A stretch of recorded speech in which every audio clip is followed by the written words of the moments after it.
마태복음 17장 1절에서 8절입니다. 그 유명한 변화산 이야기입니다. 변화산.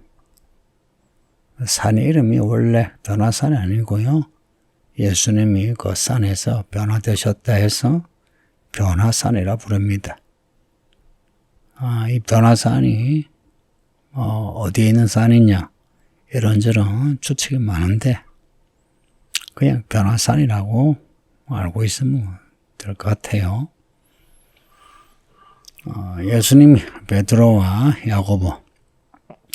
야고보의 형제 요한을 데리시고 높은 산에 올라가시는데 제자들 앞에서 예수님 모습이 변화되신 겁니다. 어떻게? 그 얼굴이 해같이 빛나고 옷이 빛과 같이 휘어졌더라.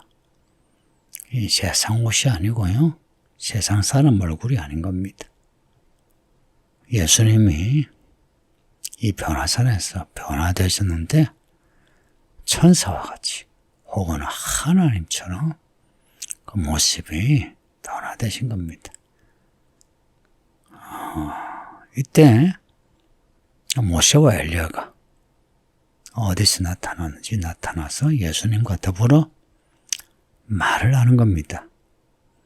그러니까 누가복음 9장에는 모세와 엘리야, 예수님이 나누신 대화가 나오는데 예수님이 예루살렘에서 못 박혀 죽는 이야기입니다. 특이하죠. 모세, 엘리야 하면 성경에서 거대한 기적을 일으킨 그런 선지자들이에요. 예수님이 이들과 나누는 이야기가 큰 기적을 일으키는 그런 내용이 아니고 그 반대로 십자가에 못 박혀 죽는 이야기를 하셨다는 겁니다.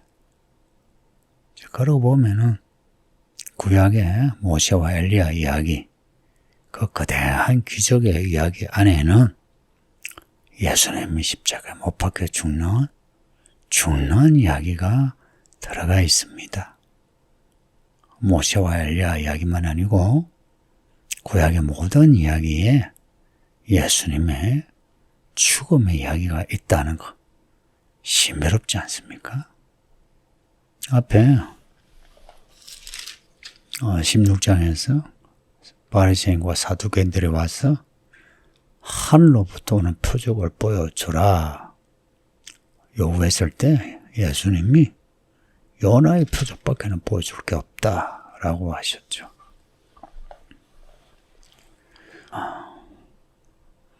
하나님의 아들이신 예수님이 하늘로부터 오는 표적을 보여주는 거는 쉽죠. 근데 사람들이 진짜 알아야 할 표적이 요나의 표적이라는 겁니다. 요나가 물고기 뱃속에 들어갔다가 3일 만에 살아나는 예수님이 이 땅에 메시아로서 하실 일이 예루살렘에서 못 박혀 죽는 이야기입니다. 제자들이 모세와 엘리야가 또 예수님이 이렇게 대화를 하시니 얼마나 신비롭겠습니까? 황홀경이 들어간 겁니다. 이때 베드로가 무슨 말인가 하는데 주여 우리가 여기 있는 것이 좋사오니 만일 주께서 원하시면 내가 여기서 초막셋을 지어 하나는 주님을 위하고 하나는 모세를 위하고 하나는 엘리야를 위하여 짓겠습니다 합니다. 이 말이 나쁜 말은 아니죠. 이런 예수님의 변화가 있는 곳은 거룩한 곳이 아니겠습니까? 내가 이곳에서 예수님과 함께 영원히 살고 싶다. 그래서 초막셋을 짓는다는 겁니다. 주님을 위하여, 모세와 엘리야를 위하여. 근데 이 말하는 마음은 뭐 나쁜 마음은 아닌데 이게 대체 무슨 말입니까? 뭐 어쩌자는 건지 베드로도 몰라요. 그냥 그 황홀경에서 뭐라도 말을 해야 되겠다 싶어서 하는 말입니다. 이런 말은 뭐 듣기 괜찮은데 내용 없고요.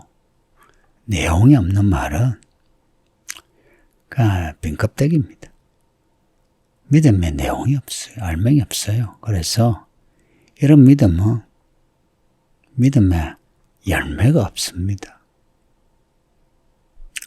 성도님들, 우리가 은혜를 받으면 그 은혜 받은 걸로 뭐라도 말을 해야 되고 뭐라도 해야 되겠다 싶죠. 그럴 때 좀 한 템포 낮춰보세요.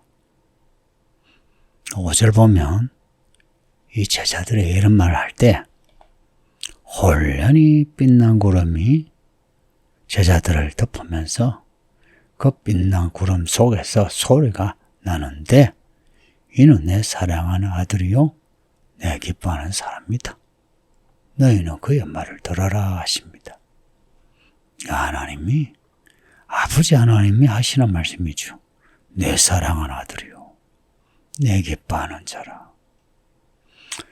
세례요한에게 세례 받으실 때도 이렇게 말씀하셨거든요. 제자들이 여기가 좋사오니 초막샷을 지어서 여기서 삽시다 하는데 하늘에 계신 아버지 하나님은 얘들아 조용하고 내 사랑하는 아들 내 기뻐하는 사람 예수의 말을 들으랍니다.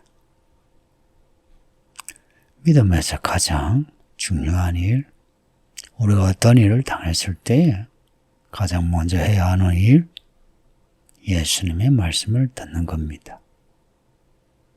예수님의 말씀을 듣는 겁니다. 어떻게 듣겠어요?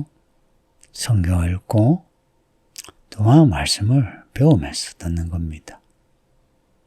이게 믿음에서 가장 중요한 일입니다.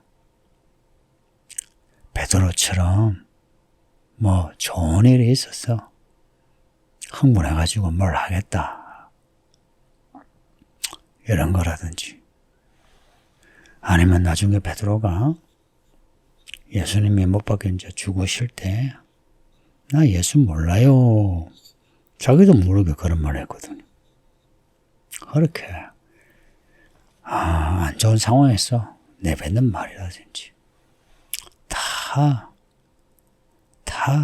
그런 것은 잘라버리고 예수님이 하시는 말씀 들으려고 해야 합니다.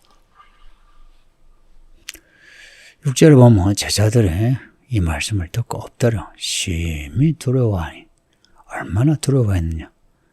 누가복음을 보면 혼절하여 그냥 기절하여만 자빠진 겁니다. 그래서 예수님이 이 제자들에게 와서 손을 대시면서 얘들아 일어나라. 두려워하지 말라. 고 하십니다. 이 일은 뒤에 겟세마네 동산 이야기하고 겹쳐져요. 베드로 야고보와 이 세 제자를 데리고 가시는 것도 똑같고 예수님이 기도하시는 동안에 하나님 아버지 기도하는 동안에 제자들은 그냥 졸고 자요. 그리고 예수님이 이들을 깨우려고 이제 오셔. 얘들아 이제 가자. 때가 되었다. 라고 해요. 뒤에 26장에 겟세마네 동산 이야기하고 이 이야기가 겹쳐져요. 이 두 이야기만 겹쳐지겠습니까? 성경은 창세기에서부터 말라기, 마태복음에서 요한계시록 이런 겹쳐지는 이야기가 수없이 많다. 이게 뭘 이야기합니까? 한 스토리란 겁니다. 성경은.